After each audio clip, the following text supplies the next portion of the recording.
कर दिया शुरू। नमस्कार साथियों, मैं कल्याण सिंह राजपुरोहित, आपका स्वागत है रजत खंडेलवाल यूट्यूब चैनल पर। तो हम सब पढ़ रहे थे, इंग्लिश की क्लासेस चल रही थी RPSC first grade first paper की। तो इस क्रम में हम अपने जो तीन चार टॉपिक हो गए थे, जैसे कि टेंस हो गया था, डिटरमिनर हो गए थे, आर्टिकल हो गए थे, और वॉइस की जो आज है वो अपने लास्ट क्लास है। तो अभी तक अपन ने सारी चीज़ें पढ़ ली थी। फिर आज का जो कोट है वो देखिए कि अश्रु माल को ढाल करो नित नया प्रयास करो, अश्रु माल को ढाल करो नित नया प्रयास करो, तुम हो वंशज उस आदम के, नया सवेरा इजाद करो। तो इसी मोटिवेशन के साथ चलिए दोस्तों, आज की हम क्लास शुरू करते हैं। तो आज हम क्या क्या पढ़ेंगे उसके बारे में एक बार अपन देख लेते हैं। देखो, सबसे पहले अभी तक अपन ने क्या क्या पढ़ा था कि कौन कौन से टेंस चेंज होते हैं, जैसे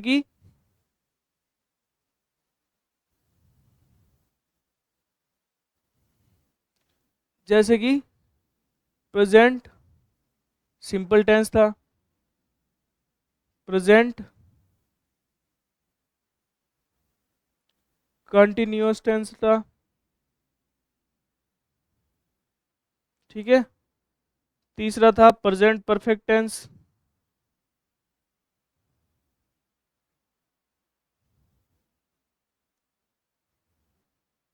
फिर ऐसे कैसे एक, दो और तीन थे अपने पास्ट के, किसके, पास्ट के।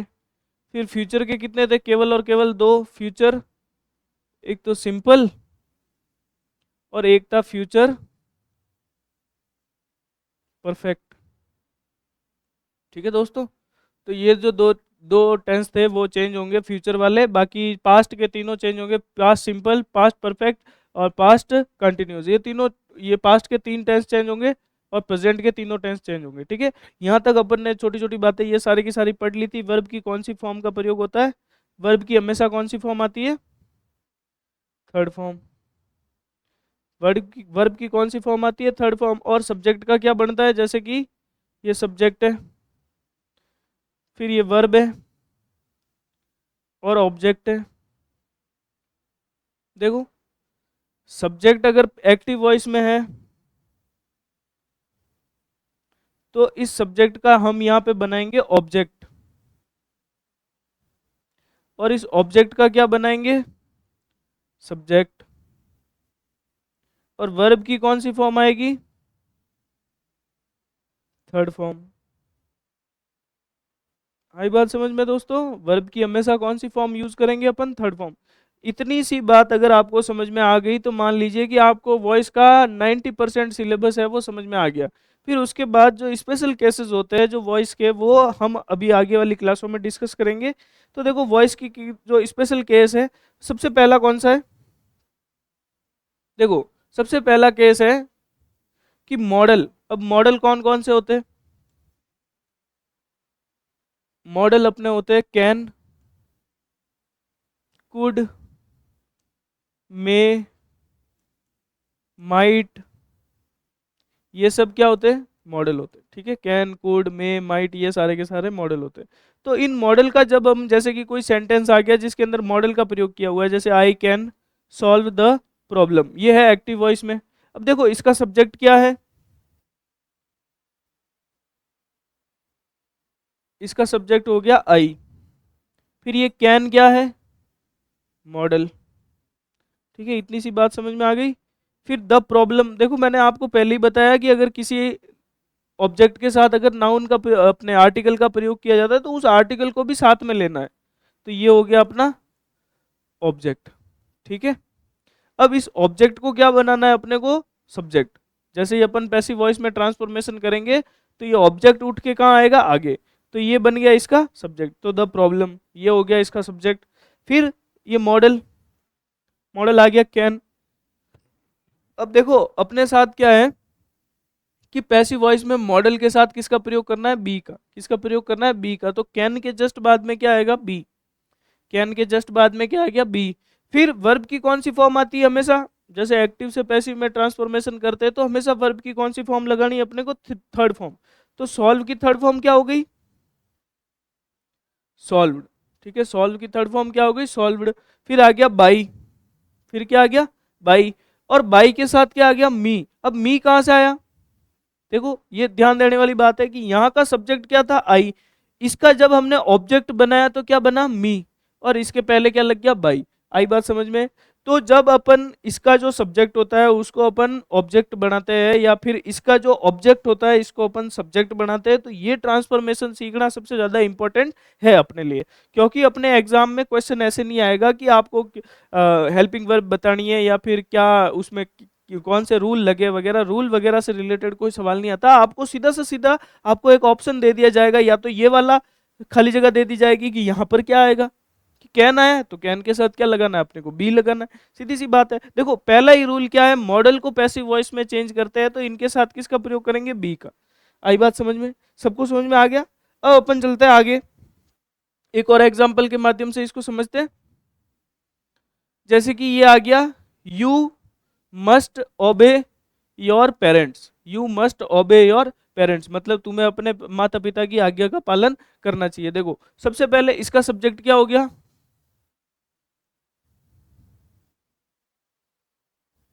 इसका सब्जेक्ट हो गया यू, मस्ट क्या हो गया, मॉडल, ओबे क्या हो गया, वर्ब, और कौन सी वर्ब, मेन वर्ब। ठीक है, योर पेरेंट्स ये क्या हो गया, इसका ऑब्जेक्ट। ठीक है, इतनी बात समझ में आ गई, ये इसका ऑब्जेक्ट हो गया। अब देखो जब अपन इस एक्टिव वॉइस का पैसिव वॉइस बनाएंगे तो ऑब्जेक्ट को क्या बनाना है अपने को, सब्जेक्ट। तो ये बन गया इसका सब्जेक्ट, योर पेरेंट्स आ गया ये। अब यहाँ पे ये क्या है, सब्जेक्ट, ये सब्जेक्ट बन गया। ठीक है, उसके बाद मस्ट आ गया, मस्ट क्या है यहाँ पे, मॉडल, और मॉडल के साथ मैंने किसका प्रयोग करने की कही है, बी का, तो ये बी आ गया।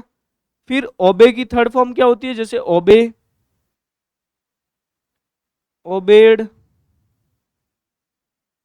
और थर्ड फॉर्म भी क्या होती है, ओबेड। ये होती है इसकी फर्स्ट फॉर्म, ये होती है सेकंड फॉर्म, और ये होती है थर्ड फॉर्म। तो जो थर्ड फॉर्म होती है वो क्या होती है, ओबेड। तो देखो सीधे से समझना है, मस्ट के बाद आ गया बी, बी के बाद क्या आएगा, ओबेड, क्या आएगा, ओबेड। फिर बाई लगाना है अपने को, और इसका देखो यू को अपन चेंज करते हैं जब ऑब्जेक्ट बनाते हैं, तो यू का हमेशा क्या बनता है, यू। तो बाई के साथ किसका प्रयोग करेंगे अपन, यू का। आई बात समझ में? एक्टिव वॉइस से पैसिव वॉइस बन गया। मॉडल के साथ हमेशा किसका प्रयोग करेंगे, बी का।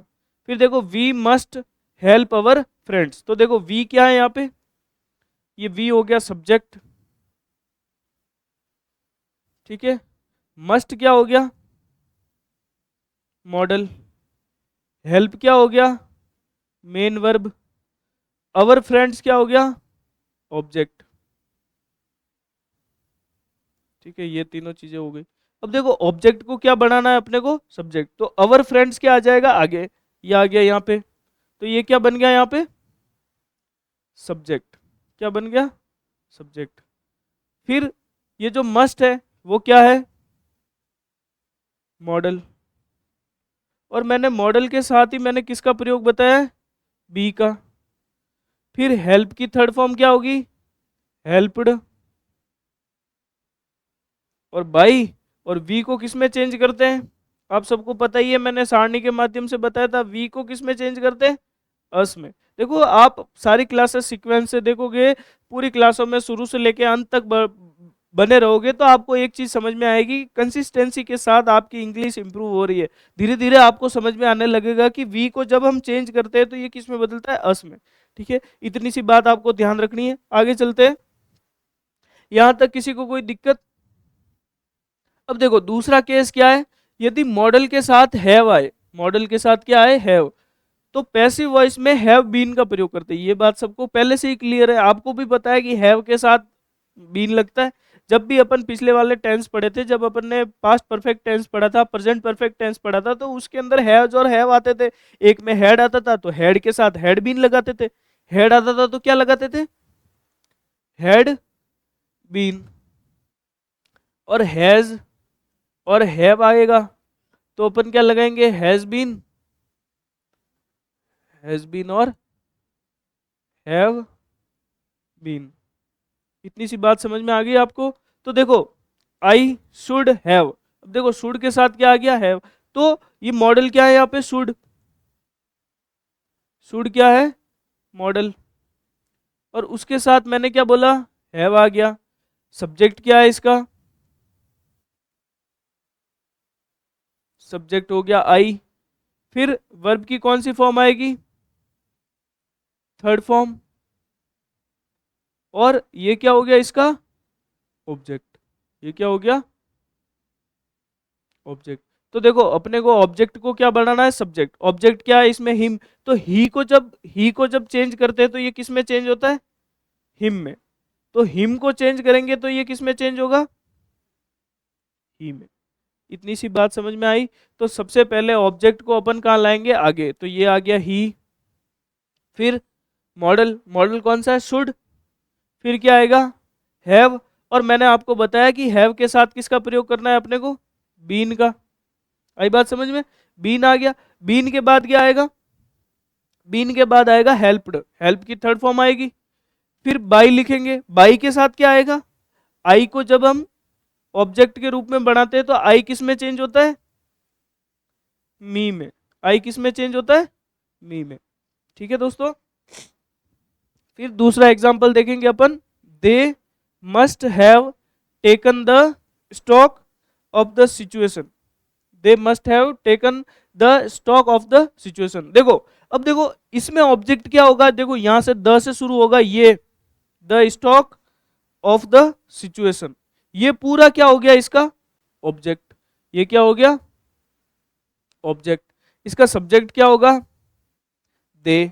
दे क्या होगा इसका सब्जेक्ट। मस्ट क्या है, मॉडल, और उसके साथ किसका प्रयोग हुआ है, हैव का। और टेक, टुक, टेकन, ये थर्ड फॉर्म हो गई, वर्ब की थर्ड फॉर्म। ठीक है। तो अब इसको कैसे चेंज करेंगे, तो सबसे पहले इस ऑब्जेक्ट को अपने को सब्जेक्ट बनाना है। तो इसका ऑब्जेक्ट क्या था, the stock of the situation, the stock of the situation. ये आ गया यहां तक, ये बन गया इसका सब्जेक्ट। यहां तक क्या बन गया, ये सब्जेक्ट। ठीक है, यहां से यहां तक क्या बन गया इसका सब्जेक्ट। फिर आ गया मस्ट, मस्ट क्या है, मॉडल। ठीक है, मस्ट आ गया मॉडल। फिर उसके बाद किसका प्रयोग हुआ, हैव का। और हैव के बाद जस्ट बाद क्या लगाना है, बीन। और टेक की थर्ड फॉर्म क्या लिखाना है, टेकन। और फिर देखो यहाँ पे ये करेक्शन कर लेना थोड़ा सा, पीपीटी में मिस्टेक है, ये बाई। फिर देखो बाई आ गया, बाई के बाद यहाँ का जो सब्जेक्ट है वो क्या है, दे। तो दे को जब हम चेंज करेंगे, ऑब्जेक्ट बनाएंगे, तो दे की जगह क्या आ जाएगा, देम। मैंने आपको पहले लिखा है, दे का जब ऑब्जेक्ट बनाते हैं तो क्या बनता है, दे का बनता है देम। दे का क्या बनता है, देम। आई बात समझ में, आगे चलते हैं। ठीक है, केस नंबर 2 हो गया। अब दूसरा देखो, अब देखो यदि एक्टिव वॉइस वाला वाक्य डब्ल्यू एच वर्ड से स्टार्ट हो रहा है। ठीक है, डब्ल्यू एच वर्ड्स कौन कौन से होते हैं, जैसे वॉट, वाई, वेयर, विच, ये सब क्या होते हैं, डब्ल्यू एच वर्ड्स। मतलब जिनकी स्टार्टिंग में क्या होता है, डब्ल्यू एच। ठीक है दोस्तों, ध्यान रखना है, ये डब्ल्यू एच स्टार्ट हो रहा है।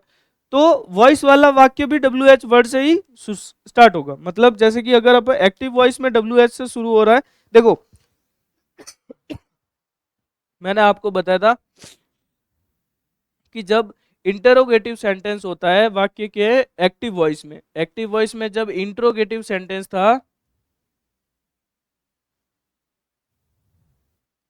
ये जब इंटरोगेटिव था,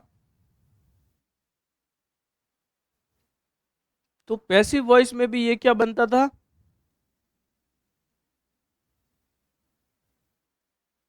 वॉइस, पैसिव वॉइस में भी ये किस में बदलता था, हमेशा इंटरोगेटिव सेंटेंस।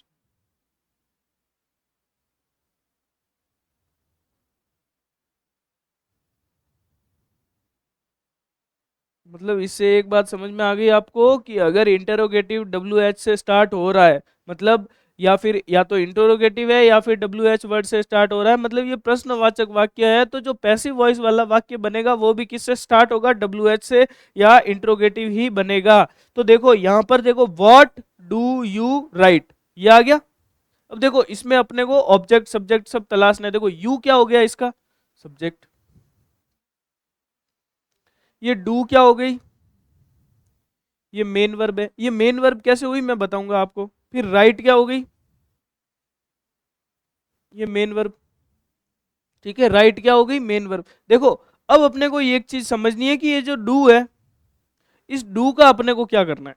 देखो यहाँ पर दो दो चीजें आ गई, एक तो डू आ गया, एक राइट आ गया। तो देखो अपने को कौन सी वर्ब चेंज करनी पड़ेगी, मतलब या तो डू करेंगे या फिर राइट करेंगे। तो अपने को पता लगाना है कि मेन जो है वो कार्य क्या हो रहा है, मतलब ये जो डू है वो किसकी वजह से आया। देखो डू किस टेंस में पढ़े थे अपन ने, बताओ। डू किस में पढ़े थे, प्रेजेंट सिंपल में। किस में पढ़े थे, प्रेजेंट सिंपल में। कौन कौन सी दो हेल्पिंग वर्ब पढ़ी थी, डू और डज। ये दो हेल्पिंग वर्ब पढ़ी थी। डू किसके साथ आता है, प्लूरल के साथ, और डज किसके साथ आता है, सिंगुलर के साथ।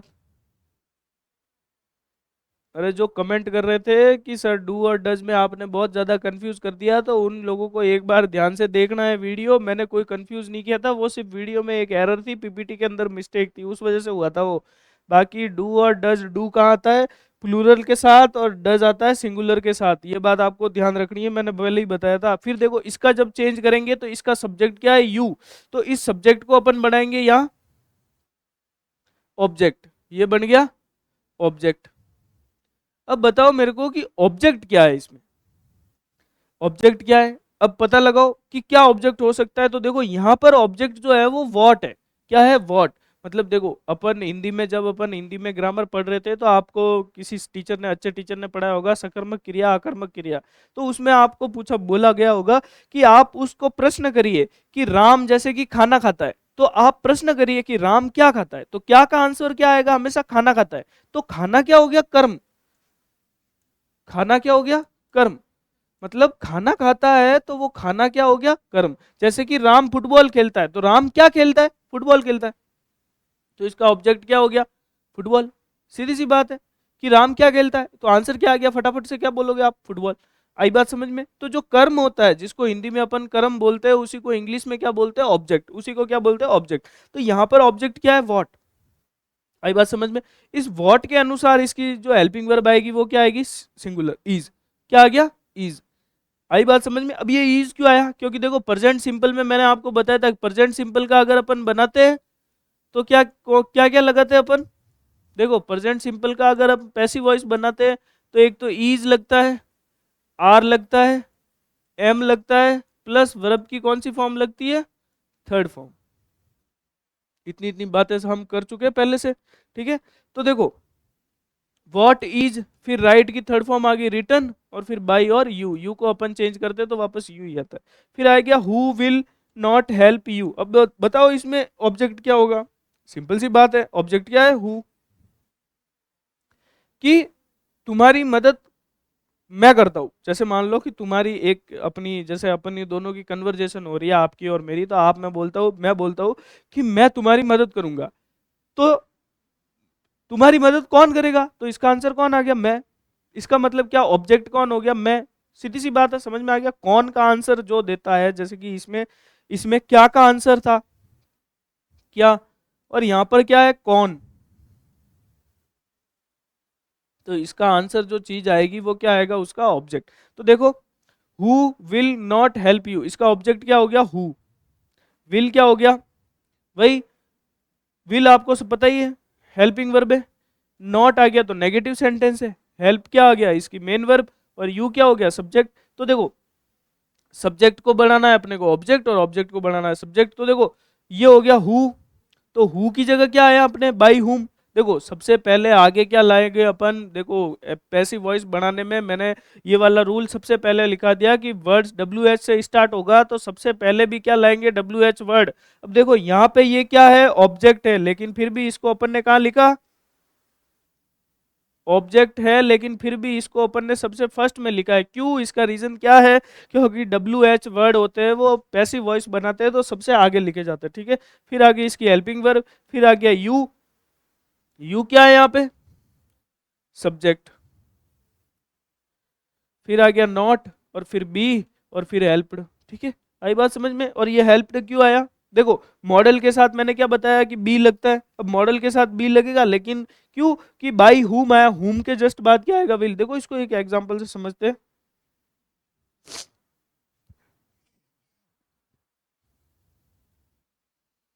जैसे कि ये आ गया who can solve this problem. देखो सबसे पहले हु क्या आ गया इसका, सब्जेक्ट, ठीक है। कैन क्या आ गया, मॉडल। ये क्या आ गई, मेन वर्ब। फिर ये क्या आ गया, ऑब्जेक्ट। अपने को देखो सबसे पहले क्या करना है, ऑब्जेक्ट का क्या बनाना है, सब्जेक्ट। ऑब्जेक्ट का क्या बनाना है, सब्जेक्ट। तो यहाँ पे ऑब्जेक्ट क्या है, दिस प्रॉब्लम। तो सबसे पहले इसको लाना है दिस। देखना या ध्यान से, मैं कहाँ मिस्टेक कर रहा हूँ वो आप बताना, ठीक है, कमेंट करके। This problem. फिर कैन के बाद क्या लगाना है, मैंने बोला है आपको कैन बी सॉल्व्ड।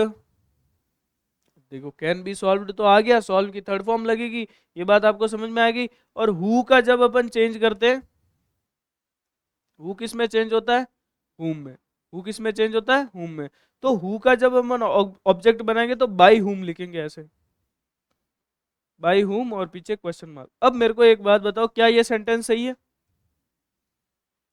क्या मैंने जो रूल बताया उसके अनुसार ये सेंटेंस सही है क्या।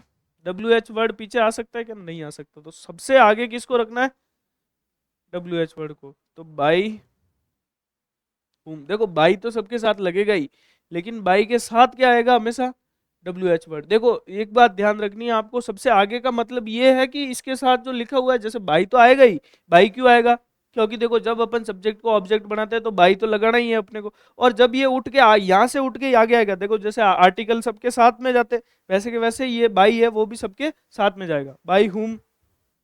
फिर बाकी पूरा same, this problem can be solve. आई बात समझ में, हो गया ये, समझ में आ गया सबको। आगे चलते हैं अपन, ठीक है।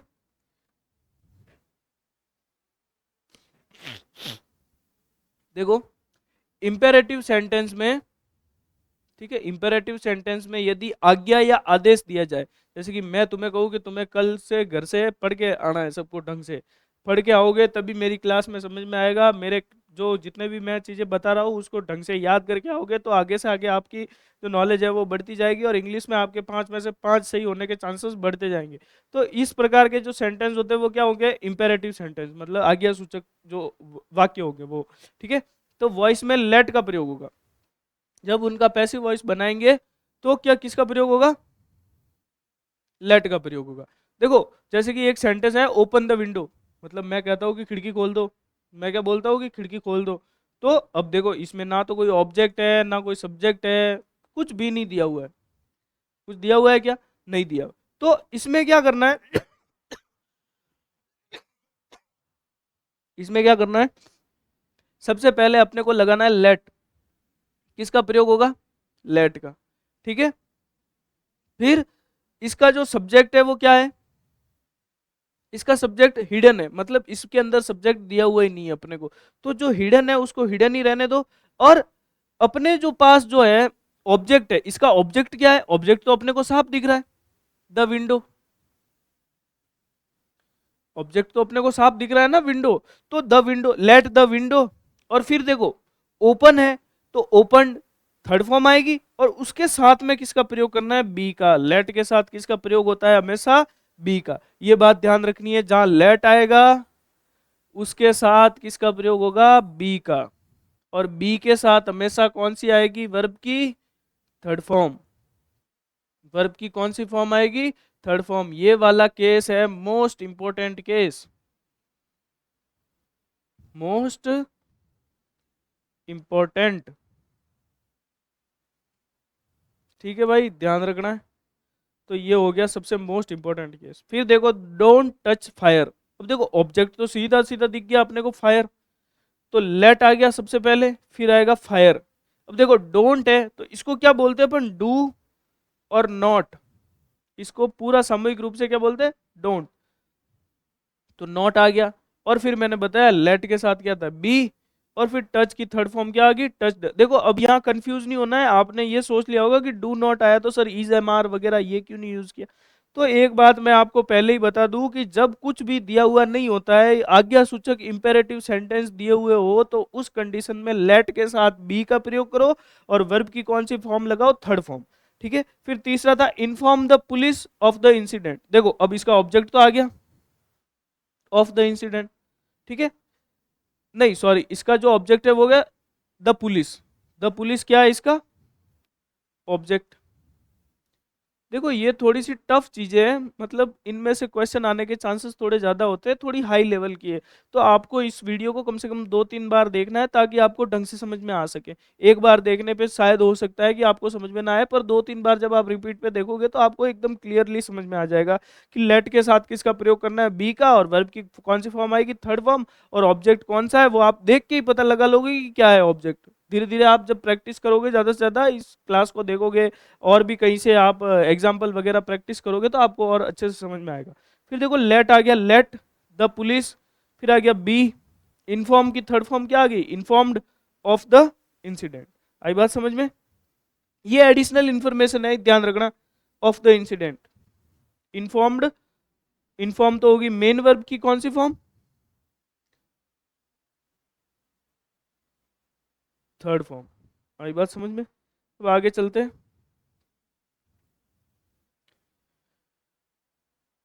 अब देखो यदि सलाह का भाव नहीं, तो मतलब सलाह दे रहे हैं अपन किसी को, कि जैसे कि अपन ये बोलते हैं कि हेल्प द पुअर, तो सबसे पहले क्या आएगा, द पुअर, और फिर मॉडल कौन सा प्रयोग करेंगे, शुड। मॉडल को सलाह देने के लिए कौन से मॉडल का प्रयोग करते हैं, शुड का। देखो सलाह देनी है तो किसका प्रयोग होगा, शुड। लेट आएगा तो उसके साथ किसका प्रयोग करेंगे, बी प्लस वर्ब की थर्ड फॉर्म।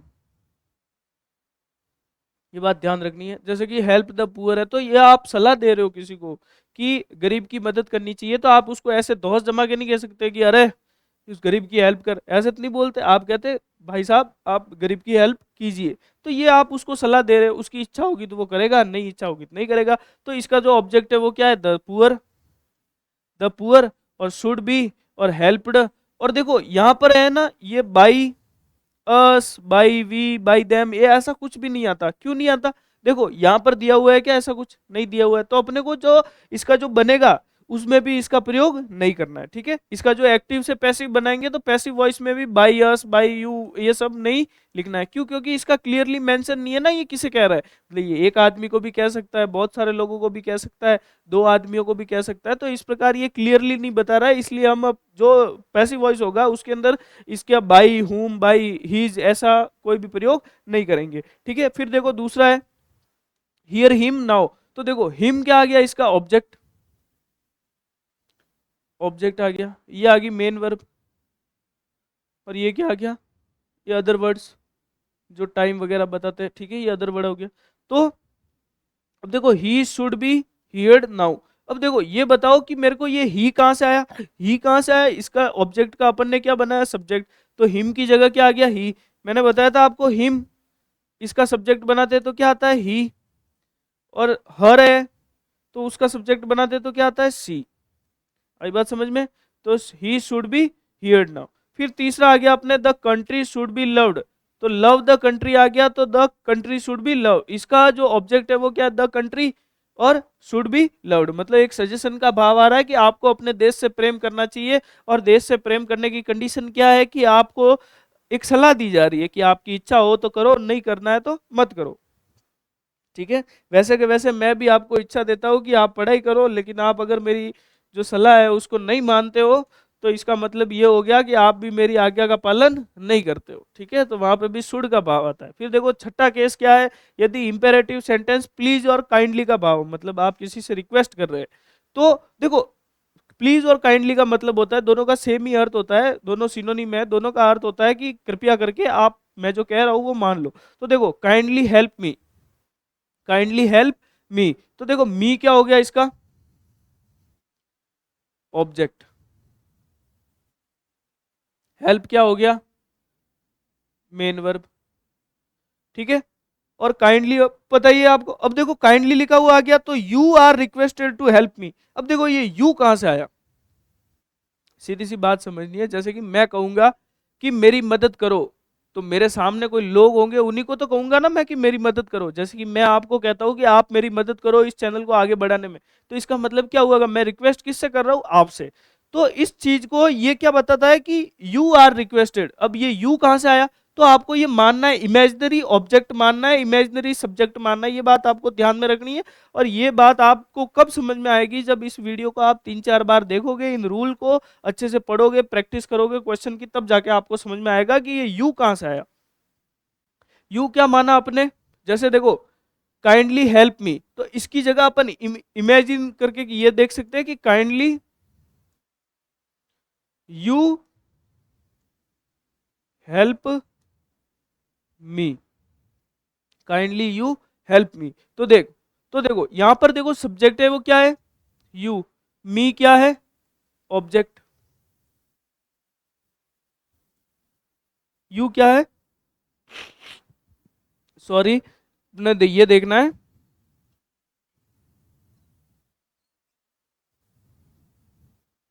देखो इसी में समझ लेते हैं। देखो काइंडली हेल्प मी लिखा है, काइंडली हेल्प मी, तो हेल्प की जगह क्या आएगा? हेल्प्ड। ठीक है, नहीं सॉरी, ये जो हेल्प है ना, उसको चेंज नहीं करेंगे अपन। किसको चेंज करेंगे? जैसे काइंडली है, तो इस काइंडली के अंदर किसका भाव नीत आ रहा है? रिक्वेस्ट का। तो रिक्वेस्ट को अपन चेंज करेंगे किसमें? रिक्वेस्टेड में। प्लीज को किसमें चेंज करेंगे? रिक्वेस्टेड में। काइंडली को किसमें चेंज करेंगे? रिक्वेस्टेड में। ये बात ध्यान रखनी है कि you are requested to help me, you are requested to help me. अब देखो ये मी कहां से आया? मी, आई को जब अपन ने ऑब्जेक्ट बनाया, अब देखो हेल्प करे, हेल्प के लिए कोई मदद मांगेगा तो कौन मांगेगा? मैं ही मांगूंगा। जैसे मेरी मदद करवानी है, तो मैं ही बोलूंगा ना कि मेरी मदद करो। ऐसे ही बोलूंगा कि आपसे आग्रह करूंगा कि मेरी मदद करो, या फिर मैं ऐसे कहूंगा कि मदद करो, तो किसकी मदद करोगे? आप मेरी करोगे। आपको पता है कि मेरे को ही मदद की जरूरत है। तो यहाँ पर जो ऑब्जेक्ट हो गया वो क्या हो गया? मी। क्यों आया? क्योंकि इसका सब्जेक्ट क्या था? आई। आई का ऑब्जेक्ट बनाया तो मी आ गया। और इसका जो ऑब्जेक्ट था यहाँ पर क्या था? यू। और इसका सब्जेक्ट बनाया तो क्या हो गया? वापस यू। यू को यू में ही चेंज करते हैं। फिर दूसरा है give me a pen please, तो you are requested to give me a pen, you are requested to give me a pen. फिर तीसरा है काइंडली टीच मी वॉइस, मतलब कृपया करके मुझे वॉइस सिखा दो। जैसे आप सब मुझसे रिक्वेस्ट कर रहे थे कि सर इंग्लिश पढ़ा दो, तो ये इसको जब चेंज करेंगे तो क्या आएगा? You are requested to teach me voice, you are requested to teach me voice. आई बात समझ में? सबको क्लियर हो गया? अब चलते हैं आगे। दो लास्ट केस रहे। देखो सम स्पेशल केसेस। अब जगह जैसे अगर मैं क्लास में आता हूँ, अपन लाइव क्लास ले रहे हैं, तो मैं किसी लड़के को बोलूंगा कि स्टैंड अप, मतलब खड़े हो जाओ। तो खड़े हो जाओ का भाव बोलूंगा, तो उस समय मैं उसको क्या दे रहा हूँ? ऑर्डर। तो यहाँ पर सेम चीज है। अगर काइंडली और प्लीज का भाव आता है तो आपको रिक्वेस्टेड लिखना है, यू आर रिक्वेस्टेड टू। और अगर काइंडली और प्लीज का भाव नहीं आता है और ऑर्डर जैसा भाव आ रहा है, तो यहाँ क्या लिखेंगे? You are order to stand up, you are order to stand up. और देखो जो थर्ड फॉर्म आई है वो किसकी आई है? ऑर्डर्ड की, क्योंकि इसमें जो भाव आ रहा है वो किसका आ रहा है? ऑर्डर का। तो ऑर्डर की थर्ड फॉर्म लगानी है, ऑर्डर। फिर देखो जैसे गो देयर आ गया, तो you are order to go there, you are order to go there. फिर आया वॉक, मैंने सिर्फ कुछ नहीं बोला, मैंने सिर्फ इतना कहा वॉक। मैंने क्या कहा? वॉक। तो अब देखो मेरे पास कोई पेशेंट आता है, वो कहता है कि मतलब मैं जैसे एक मान लो एक डॉक्टर हूँ और कार्डियो का कोई पेशेंट आता है जो हार्ट का मरीज है, तो वो मेरे से आके क्या कहेगा कि सर मेरे जो हार्ट की है वो दिक्कत हो रही है। तो मैं उसको क्या कहूँगा? चलो, मतलब दौड़ो या फिर वॉक करो रोज। ठीक है, मैंने बस इतना ही कहा कि वॉक करो। तो अब मैंने वॉक करने का कहा, तो मैंने उसको क्या दी? सलाह दी। मैंने उसके अच्छे स्वास्थ्य के लिए मैंने उसको क्या दी? सलाह दी। तो मैंने क्या बोला उसको? यू आर एडवाइज्ड, मतलब मैंने उसको सलाह दी, advised to walk, you are advised to walk. और ये वाला जो क्वेश्चन है ये मोस्ट इंपॉर्टेंट है। ये सारे के सारे जो भी है इन पे स्टार लगा देना और इनको लिख लेना। ये वाले क्वेश्चन हर साल एग्जाम में आते हैं। फिर आता है गो स्लोली। तो देखो अब जैसे कोई गाड़ी तेज चला रहा है, तो अपन उसको जाके सलाह देते हैं कि भाई थोड़ा धीरे चलाया कर, नहीं तो तेरे हाथ पांव टूट जाएंगे। तो अपन उसको क्या करते हैं? सजेशन देते हैं। क्या देते हैं? सजेशन। तो you are suggested to go, यहाँ पे गो लिख देना, you are suggested to go slow. आई बात समझ में? अब आता है आठवां और लास्ट केस। अब देखो इंपेरेटिव सेंटेंस जो लेट से शुरू होते हैं, जो किससे शुरू होते हैं? लेट से। जैसे कि ये आ गया इसका let him complete the task, ये हो गया एक्टिव वॉइस। ठीक है, इसका पैसिव वॉइस कैसे बनेगा? देखो इसका ऑब्जेक्ट क्या है, इसको बनाएंगे अपन सब्जेक्ट, तो लेट द वर्क, सबसे आगे क्या लगाना है अपने को, लेट, उसके बाद लगाना है इसका द वर्क, और फिर लेट के बाद मैंने आपको बताया था लेट के साथ किसका प्रयोग करेंगे, बी, और फिर कंप्लीट की थर्ड फॉर्म क्या आएगी, कंप्लीटेड और बाई, और फिर ही को किस में चेंज करेंगे, हिम। ही को किस में, देखो सॉरी, इसमें जो हिम है ना वो ऑब्जेक्ट है, तो इसको ऐसे का ऐसे रहने देना, ठीक है। फिर let me start the game, let me start the game, तो देखो लेट के साथ किसका प्रयोग होगा, बी का, स्टार्टेड बाय मी। देखो लेट के साथ जो आ रहा है उसको अपन ऐसे का ऐसे लिखेंगे, ये बात भी नोट करनी है कि लेट के साथ, देखो लेट के साथ एक तो आएगा बी, एक तो आएगा बी, और इसका जो ऑब्जेक्ट और सब्जेक्ट जो भी होगा उसको सेम ही रखेंगे, क्या करेंगे, सेम ही रखेंगे। मतलब यहाँ पे अगर मी लिखा हुआ है तो इसके बाई के साथ भी क्या आएगा, मी, और यहाँ पे अगर हिम लिखा हुआ है तो इसके बाई के साथ भी क्या आएगा, हिम। ये बात ध्यान रखनी है आपको। तो देखो दोस्तों, अपने जो है लास्ट टॉपिक था ये, वॉइस का जो एक लास्ट क्लास थी ये कंप्लीट हो चुकी है। अब अपने को ध्यान रखना है कि अब अपने पास कौन कौन से चैप्टर बचे, जैसे कि अपने पास अभी सिनोनिम, एंटोनिम, सफिक्स, प्रीफिक्स, और जो डायरेक्ट इनडायरेक्ट है, फिर डिग्री ऑफ कंपैरिजन है, फिर थोड़ी सी वोकैब वगैरह बची है। तो वो सारे के सारे टॉपिक अपन आगे आगे जैसे जैसे पढ़ते जाएंगे वैसे वैसे कंप्लीट करते जाएंगे। तो अभी तक जो जो चीज़ें कंप्लीट हुई है उन सबको आपको अच्छे से पढ़ना है। आज जो भी जितनी भी कंप्लीट हुई है चीज़ें उन सबको अच्छे से रिवाइज करना है, और आगे से आगे आपको इस क्लास को शेयर करना है ताकि ज़्यादा से ज़्यादा इस क्लास का फायदा लोगों तक पहुंच सके। ठीक है दोस्तों, आप सबसे विदा लेते हैं, और आप सबसे आग्रह है कि कम से कम आपके जो सुझाव है या फिर जो भी आपकी क्वेश्चन या क्वेरी है वो कमेंट के माध्यम से मुझे भेजें, ताकि मैं आपको उनको बेहतर ढंग से समझा सकूं, और किसी भी प्रकार की कोई भी समस्या होती है तो उसका आपको समाधान मिल सके। ठीक है दोस्तों, धन्यवाद।